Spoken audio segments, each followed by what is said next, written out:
Now recording. Oh.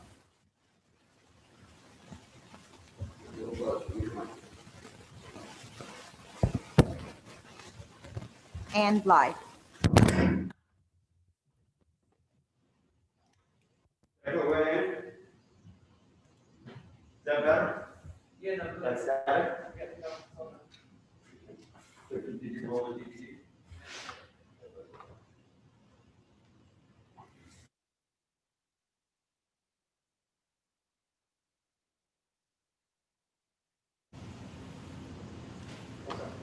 Okay, good morning. I'd like to call this Finance Committee meeting to order. It's Monday, September 21st. We have everybody present, Mike Burke via Zoom.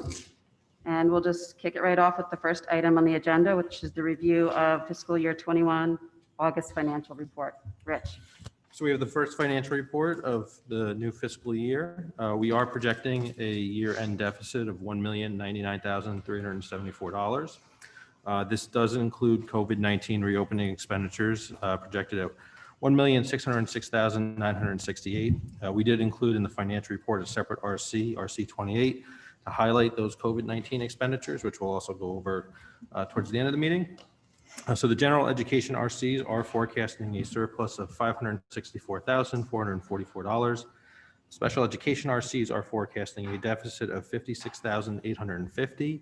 And then again, the reopening expenditures of just over $1.6 million, which gets us to that projected deficit of $1,099,374. It does include in the forecast the need for one additional general education paraprofessional at Oxford due to enrollment, and then 4 additional special education paraprofessionals due to student needs. Those were flagged by Dr. Adley at the last regularly scheduled board meeting. So some highlights at RC5 Hinley. 5th grade is one section under budget based on enrollment, so that does leave salary savings of $76,701. Holmes is a kindergarten section under budget based on enrollment, leaving salary savings of $118,426. Oxford, due to enrollment increases after class sections were set, there is an additional need for a paraprofessional in 4th grade. That was the one mentioned earlier. That is leaving a projected deficit of $34,710. RC10 Tokenie, kindergarten is one section under budget based on enrollment, and that does leave a salary savings of $67,773. RC11, currently we are not having building rentals through December 30th, so we are forecasting less custodial overtime for the YMCA. That is leaving a projected surplus of $13,400. If this continues throughout the year, then this will obviously change. Currently, the weight room is not being utilized due to social distancing constraints, so this is leaving a favorable forecast of just over $6,200. And then currently, intramurals are not occurring. As a result, we are forecasting a partial year savings of $35,354. In RC12, use of fields has surpassed expectations, as our fields were rented during the summer due to virtual DSS. This is resulting in the forecast surpassing the budget by $33,316. And again, given we are not renting our buildings out until the end of the calendar year, we are forecasting a deficit in building rental revenue of $42,606, though the offset in fields reduces that by about $9,000. RC13 music, transportation is forecasted to be under budget by $6,000 as field trips are currently not underway. RC15 technology, there is salary savings in the copy center of $5,499 due to turnover. Moving to RC18, staff turnover has exceeded the budget by $47,773. We did have 30 certified teachers leave the district, resulting in staff turnover savings against a budget of 24, though many were towards that last few weeks of school reopening. We have received a few additional resignations since the report was put together. So obviously the timing in which those are filled might increase that staff turnover depending on the replacement costs of those individuals. Contract support is $26,448 to the positive, as the secretary's contract came in under budget. Budget control is forecasted at a positive $137,559. However, there is a need, that should say 4, additional special education paraprofessionals, and we are recommending a transfer to utilize these funds to fund that need. RC23, Summer school, DSS revenue did exceed estimates by about $20,000. RC 24, teacher aides are forecasted at a deficit of $138,840. This again is due to the need for 4 additional paraprofessionals to meet student needs. The transportation driver position shows a positive forecast of $2,400 based on salary savings for a replacement driver. Tuition public schools is forecasted to be positive by a little over $163,000 due to student placement changes and return to district students. We did add a bullet for excess costs. So while the forecast currently remains to budget, as it's too early to determine any fluctuations in excess cost, the first submission, as always, will be in December 1st. We did reach out to the state to see if there was any preliminary indications of what the reimbursement rate will be. They said they expect it to be between 67 and 70%, though that again will not be finalized till sometime actually in the spring. We did budget a reimbursement rate of 75%. So this means if the expense estimates and our 4.5 times threshold, which is about 102,000 is what we budgeted, remains constant, we would lose 247,000 at 67% or 154,000 at 70%. Regular transportation is forecasted with a favorable balance of just over 35,000. This is due to the shortened school year of 180 days to 177 days. Property insurance is forecasted with a favorable balance of 1,180. Workers' comp is forecasted with a positive balance of 5,600. Student accident insurance is forecasted with a positive balance of 4,540. RC 26 ELP, we are forecasting a negative variance of 83,617, and we currently only have 36 ELP students paying tuition against a budget of 48.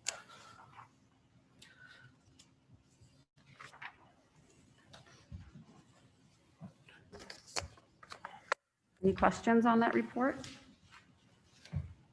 John? RC 11, can you define a partial year? What date, what do you mean by partial year? A half year? Or? A half a year. Okay, thanks.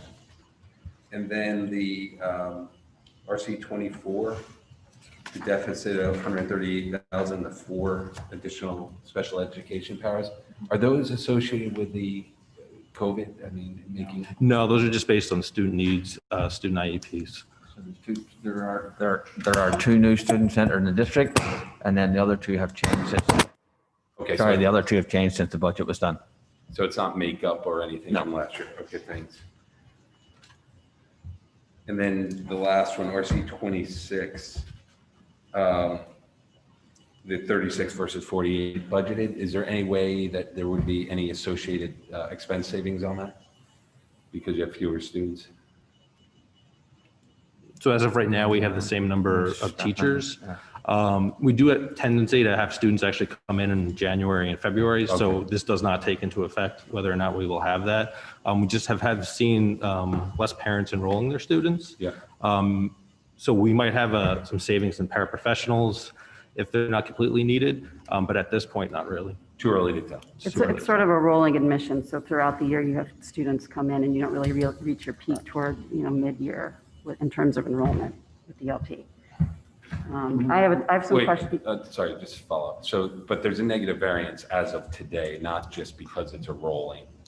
There is a negative Yeah. variance Right. as of today. Okay. So I guess my point is there's a possibility that more students could come in and out. It's very, programs. Yeah, more I mean, fluid. it's early in the fiscal It is. year. I mean, if we do get more students, obviously in January, they don't pay the full year tuition because they're only here, Right. for example, for half the year. So we would expect a negative variance for the year in ELP, but it could shrink as the year progresses. I guess the point is you baked into the budget the fact that we have increasing enrollment through the year. It seems like we're even lower than that. Is Correct. that- Yes. Yes. Okay, thank you. For sure.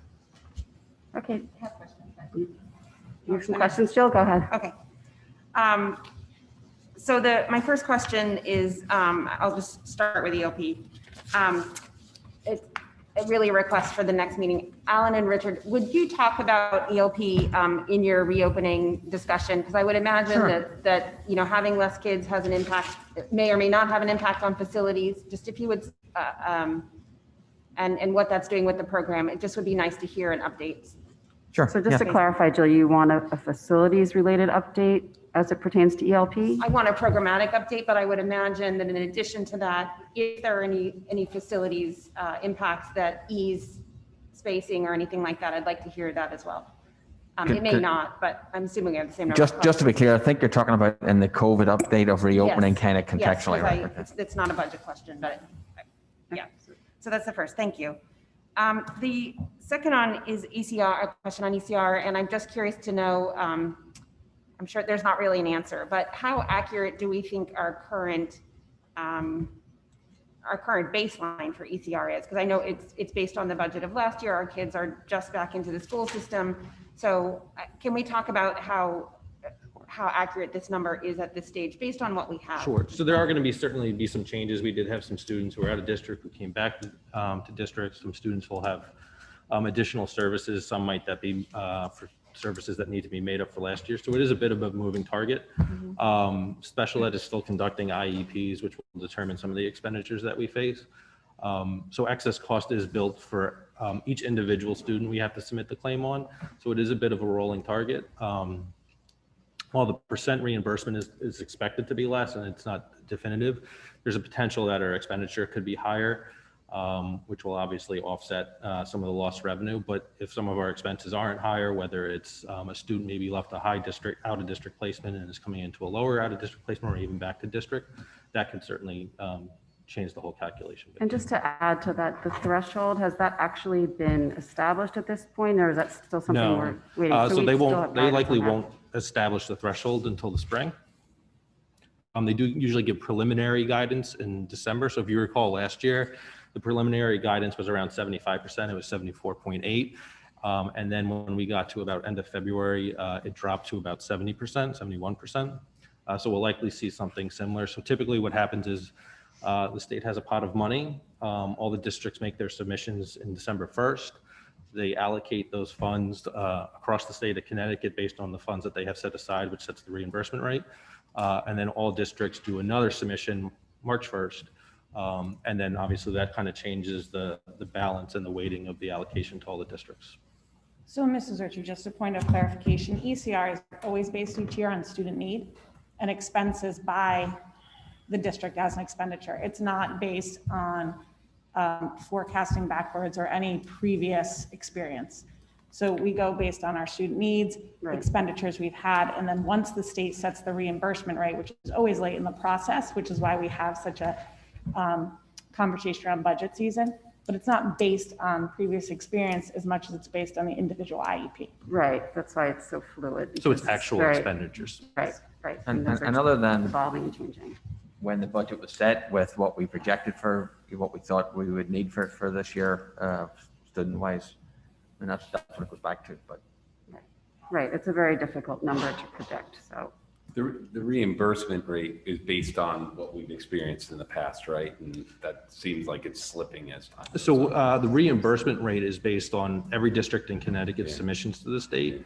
And then they look at what they've collected or it's been submitted, which is always more than the state has set aside. And that's when the state essentially applies a haircut across the state to kind of account for what they have versus what was submitted, which is why you'll actually see fluctuation every year. So just for clarification, I was actually, my question or point was about the 102,000 threshold. Is that established? Is that already established at this point? No, or- so the state typically, it's called the net current expenditure per pupil. Right. They do the preliminary one in October, and then they do another one in into January. So the preliminary one in October will give you that rough estimate that they give you in December. And then what happens is the state, every district has to submit a report called the EDO1, which kind of finalizes your expenditures from the previous years in certain buckets by the state. And then once the state, once that's audited by every municipality and then it's submitted to the state at the end of December, the state revises the NCEP for all districts, usually at the end of January. And then that's the threshold that they use. And that's important because it's the expenses above that threshold. Correct. that So we're we would have to reimbursed for. spend 4.5 times your net current expenditure. Okay, so the problem is we have so many different factors that are so unknown even at this point until later in the year. So Correct. we do the best we can with the information that we have. But it looks like it's definitely that ECR reimbursement rate is definitely on a downward projection. know that? Speaking with somebody at the state, they expect it to be much less than the past. Okay, so that's something that we should just keep an eye on, and I sort of had talked to you a little bit offline about communicating with Jen and the Board of Finance to make sure that they're aware of functionally how ECR works and just where it is in terms of the process and notification. And I'll bring that up again at the full board meeting. I just think it's good to make sure that the Board of Finance is aware of this downward trajectory with the ECR reimbursement rate. Because as you can see from these numbers, it could be $250,000 off of our budget as a result. So just sorry to interrupt, Jill, but if you have more It's okay. questions, you can go. No, I think that was a good time to interrupt. I have a couple high-level questions. So we are clearly looking at where we're forecasting deficits. Are there areas where we're thinking, are we doing it on an actual basis? Are there areas where we're forecasting other kinds of savings? And I'm thinking of things like shared materials, other things where, how operationally are you looking at that? Are you waiting to sort of see what happens? Or are there some categories where we're looking like we're not going to be spending that we could start looking at forecasted savings? So I think for, Go ahead. so I think for this report, we wanted to flag specifically the salary savings for the enrollment sections that are under budget, so it's clear to everybody where those three sections are. At a future meeting, we'd probably make a recommendation to transfer those savings to the COVID-19 RC. And then obviously, depending on how the board votes, then you'd actually see a smaller budget go into that RC 19. It's one of the reasons why, while the reopening expenditures on an operating basis are 1.6, we're only projecting that $1.1 million deficit. One of the areas we flagged was transportation, which is really just the 3 days for the shortened school year. If there are other items that materialize as the year progresses, obviously it's usually a rolling forecast. We'll start to flag those, whether it's co-curricular items or materials like you mentioned, or any other items. Okay. So related to that, if I may, my last question, there's a couple areas where I think we're going to have some budget abnormalities that we'd be looking at just in terms of managing going forward, or abnormalities where we're going to have swings in traditional budgets. So did I just understand you to say that you're going to create a COVID-19 bucket for some of the COVID-19 expenses, the other two areas, and then I'd love to hear your answer. The other area is, how we'll be thinking about remediation. I think we want to be talking about, I know we don't know anything about it now, but there are potentially going to be expenses related to whether we have to bring in staff to support a kindergarten section, or maybe a first grade section that didn't get any reading. And so we need to add in some support there, or other forms of intervention, whether we build up our SRBI program a little bit, things like that. So how we're going to think about and track that. And then I'm thinking like a more typical account would be turnover, where obviously we've had a large turnover year and we're going to have a wiggle. So I'd just love to know sort of from a. So I'll do the big question. You can do the sort of assistance for students where we know those, we will budget for them accordingly as best we can.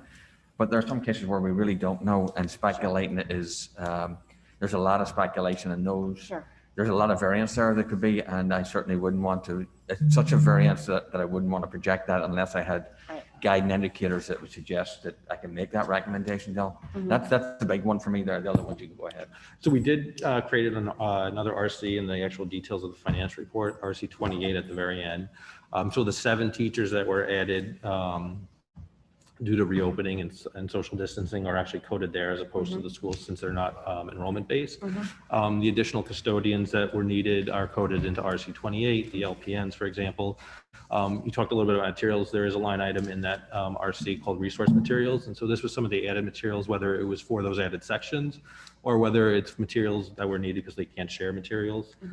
Some of the technology items, whether it's the charging stations because the kids can't share Chromebooks anymore, or some of the software items like Seesaw, that's all coded into that RC so that we can kind of segregate that out. And then obviously when we do the budget for next year, hoping that fiscal 22 isn't obviously going to be a repeat of fiscal 21, you won't have that little bit of a disparity.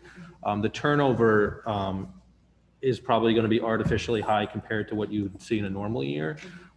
We did exceed turnover estimates this year by almost $50,000, and I would expect it actually to grow a little bit during the year. You'll see on the PAR that happens tomorrow that there were a couple more resignations, and so obviously we'll track that and we'll add that to the turnover bucket. So we'll have to make that caveat when we look at the budget going for fiscal 22. John? I just want to compliment creating that RC because the transparency involved in that, it's going to be great in understanding and further budgeting. On the flip side, it's tough to take the cost savings and put them in a separate RC, right? So you're going to have to almost call out cost savings relative to COVID. I mean, Yes. as we go forward, is that how we should think about it? Yeah, and I do think we're taking just a wee bit of an attitude of wait and see on some of these because what we think is going to happen versus what is happening. When the board chair and I talked to the Board of Finance chair, we indicated that we would reflect those savings where they're appropriate to reflect the savings. So we are going to do that. Yeah. Yeah. No, thank you. It's very helpful in kind of envisioning how this plays out. So just building on that, I know we're going to see the Board of Finance next month at their meeting. We're going to give them an update. Where do you foresee a possible funding request happening down the line? I mean, at this point, it's too early, obviously, but do you have any sense of that at this point? So we talked about this at OPC. Okay. We really wouldn't anticipate that unless the administration came forward with a dire need until January. After the turn of the year, we would be looking to run our appropriation as far as we can before going back to a special appropriation. Chairman Zagrodsky and the moderator of the RTM, Seth Morton, all kind of were in agreement along with Kate. And in my conversations with Alan and Rich, that's probably the best way. So I wouldn't anticipate it really until we as a group reflect on our costs, past midpoint, and unless there's any real dire need to go back because of some unforeseen event. So up until that point, if there are financing or funding needs, we can make transfers as appropriate as we move along. And then when in January, we'll have more conversations. So you think January, those conversations will begin, or that's when you think the funding will be necessary? I think the goal is to keep everyone updated. We've been talking, we were hoping to go to the Board of Finance in September. We had labor negotiations, which impacted our ability to meet, although everyone has agreed special meetings can be called as needed, either Board of Ed, Board of Finance, RTM. I think everyone's really looking to work together. But in terms of an appropriation, I think we're committed to, excuse the phrase, squeeze the most we can out of this budget before going back for additional tax dollars from the general fund. I think it's general practice. Yep. Not that I'm speaking for the board as to what they want to do, but it's generally general practice to play it out, to see how long, and if the Board of Education would be able to cover the deficit as it changes. So I guess to make sure that the Finance Committee is hearing that and understanding that, and I guess on board with that, just get a sense of where everybody comes out. Yeah, and just one follow-up, and then would there be a second appropriation at the end of the year, or would you be budgeting the appropriation for the full year at that January? So I think our initial take, and again, this is what we were discussing in OPC, would be that we would go in chunks of what we need, Okay. given that the situation unfolds. So while nobody likes to drag out a process, if we could go for what we needed, and then if we needed more, go back again, hopefully not having to, but that would be the goal rather than projecting out a whole half a year type thing. Awesome, thank you. I think that would give you just the smaller amounts and more increments gives us the ability to maybe impact the taxpayers in the general fund less, because we'll have a more accurate understanding of where I think of it as like tranches. Yeah. So like a revolving credit or something similar. So Jill, what's your sense of it, just from the Finance Committee perspective? I think that makes sense. Absolutely. I'm glad of it. I think the only other thing I would ask is that we agree to sort of what we're planning to bring to the Board of Finance, or just have an understanding of what the administration is planning to present, so that we're all in agreement on, whether you're going to bring these reports or So maybe at our next, I don't know if I'm not exactly sure when the Board of Finance update would be, but perhaps at the next Finance Committee, we could just walk through what we think we're going to present to the Board of Finance, and then the full board maybe gets a chance to look at that beforehand? Is For that- the most part, it's going to reflect discussions around the memorandum that's attached here. Okay. And the variation in that memorandum, whatever the most current, up-to-date Okay, version of that as is. long as there's, Well, the nice thing is it's numbers, right? So the numbers will be the numbers and we'll present them open and as long transparently. as, and they're, then- you know, Yeah, this, we're not when we think of a surprised. deliverable, this is the form you're thinking about. That sounds, Well, some form of the attached, expenses at the back here Yeah. for COVID, yes, some form of that. Cool, thank you. okay, great. Sounds good. And Mike, did you have anything you wanted to add? Okay. It sounds like no. Okay, so we. Look start- like it now. I have, he's like, leave me alone. I do have some questions too. So I just wanted to give my committee members a chance first. So I wanted to touch on RC 11 and just the YMCA, we're not having building rentals. That means the YMCA is not coming into our buildings and utilizing our facilities. Is that correct? That's correct, yes. And do you think that's going to impact our overall agreement that we have with the YMCA and more, I'm thinking of it from a financial perspective? Well, there's a history there. Right. Most of the history circulates like a use of facility. And when I talked to the executive director, she's not inclined just to say, well, you're not going to be able to swim or whatever it happens to be. That's not the case. Now, if that changes, just as honestly, our position sort of evolved over the last month or two, then I would respect her ability or need maybe to come back to us. But at this point, we did mention that and it wasn't taken off the table as, Okay. I just wanted to she's touch been on very flexible and understanding as best it could be. that. Okay, very good.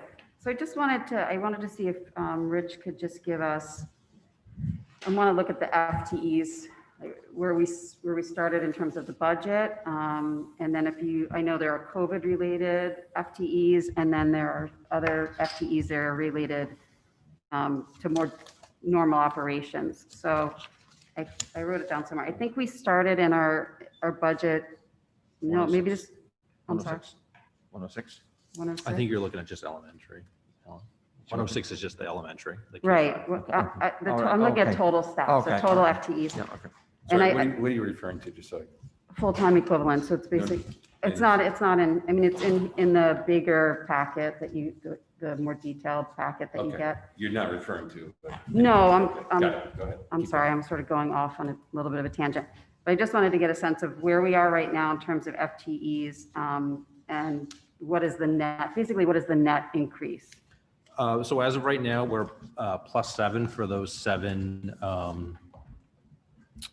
elementary teachers, though there is a recommendation to fund 5 additional paras, so the 4 special education paras, and then the 1 general education para at Oxbridge. Right, So when factoring in that, you'd be +12. so plus 12 over where we. Over were. what the budget was adopted Okay, at. but Correct. 7 of those we would say are related to COVID. Correct, in our 1 year only. Okay, great. And so where does that leave us now at total current staff? So excluding the paras, we're at 772.5 essentially. And then if you add in the 5 paras, 777.5. Okay.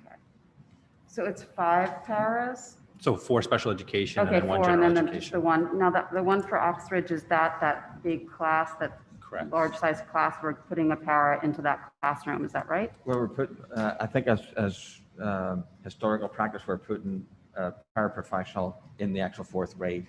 Okay.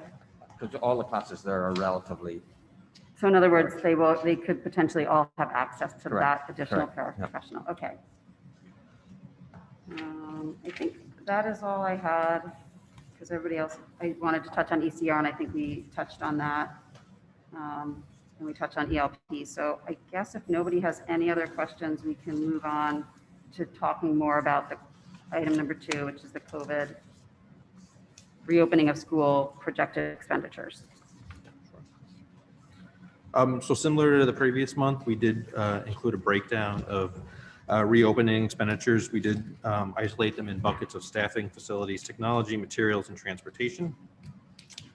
So the total reopening expenditures are forecasted at $2,089,211. We did receive, and we have the funding as of Friday, $134,611 for the ESSER grant. The state has also indicated coronavirus relief funds that'll be awarded to Darien of $347,631. So that brings the net operating down to the $1,606,000 that we talked about previously. Hey, Rich, can you reiterate that, that last number? Sorry. I couldn't Sure. hear. So the gross number is $2,089,211. Yeah. We did receive, and we have the funds now in hand, the ESSER grant for $134,611. The state's awarded us $347,631 for the coronavirus relief funds. 347? $347,000. Thank you. That we have not received yet. We're waiting for the state to open up the grant management system to apply for, but that's at least the award amount that the state has indicated. So taking into account those two grant numbers, the amount is $1,606,969, which is what we referenced in the financial report. Thank you. So looking at staffing, it is just over $1 million. That does include benefits for the additional teachers. Facilities, that's really been the area of growth since we started sharing this last time. That is a total dollar amount of $640,955. We do have some areas of reimbursement, whether it be for the ESSER grant or the coronavirus relief fund. One of the areas that's grown particularly is the plexiglass partitions. We did add plexiglass to the teacher desks, as well as the campus monitors, secretaries, the student desks, or tables that are in the elementary school. And then custodial supplies. Obviously, we've been adding like sanitizing wipes, sanitizing spray, things like that. Technology is about $270,000, though $92,000 of that is in the ESSER grant that we received that I had mentioned earlier. And this includes increasing our internet speed, enhancements to the firewall, the charging stations, the document cameras, and then some software, whether it be Zoom, Screencastify, Book Creator, or Seesaw. And then materials. So there's been materials that are needed both to ensure that students don't share materials, but also materials for the added sections that was referenced earlier. And it's art materials, it's literacy materials, music materials, math materials, and then bus sanitation costs. We are sanitizing the buses in the morning between runs because we do have a 3-tier system, so they get sanitized between each tier after each drop off. So the gross number again is $2,089,211. We have grants just over $480,000 between the ESSER grant and the coronavirus relief. And then that amount is $1.6 million in the operating account. And that's obviously before any transfers that are considered or approved. So if there are transfers that we bring forward and the board approves, what we'll end up doing is inserting a column in here that'll indicate what the transfer is. And then you can see what the actual net amount is. The reason for that is so that everybody still understands what the gross amount of the expenditure would be, but then you can at least see kind of how it gets brought down a little bit. That sounds good. Well done. That's great. I think this is a great tracking mechanism. So the questions on this? Jill? Just one, the elementary library air conditioning units and electric upgrade, what is that one? So if you recall, there is no air conditioning in the elementary libraries with the exception of Tokenique. So some of the, because of spacing needs, they've moved things like speech and some other items into the library. So we did install air conditioning units in the 4 elementary libraries. But in order to do that, they had to do an electrical upgrade so that the school can support the electrical load of those air conditioning. So it's air conditioning at the 4 elementary schools, so the one not being Tokenique since it is essentially air. So all 4 elementary schools got an air conditioner in their library and an upgrade. Correct. So they need the electrical load upgrade to run the air conditioning. Thank you. So technology, are we seeing that upgrade is enough, or do we anticipate that we might need more capacity and an additional expense? Or is the 3 gigabytes seeming to be enough? I think for the internet speed, it seemed to be enough. It seems to be at this point, yes. Okay, just, once we go back full in person, I don't know if it's going to start to ramp up with more kids there, more usage. Well, it's kind of based on right now that everybody is using something right now. Okay. So I think the department has planned accordingly. I'm certainly happy to double check, but I don't anticipate that. So we do get our internet from the state. It's CEN is the provider. So if we do have to increase it to 4 gigabytes, it's just kind of like a reach out to the state. You don't have to necessarily do the enhancement to the firewall that you previously did, but you would have Okay. to pay for the added internet speed. Gotcha. Okay, I'm just curious.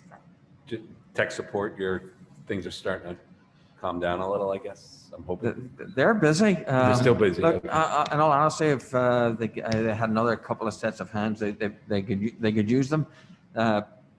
It's actually getting someone, which is a problem. Yeah, okay, so that's the same story as we heard last week. Yes. If you, obviously, if there is that need, it would be COVID related because of everything going on. So I would think it. So they are understaffed. If we look at the staffing model that we have about 1,400 devices, student devices at the high school, and you have 2 tech stationed there.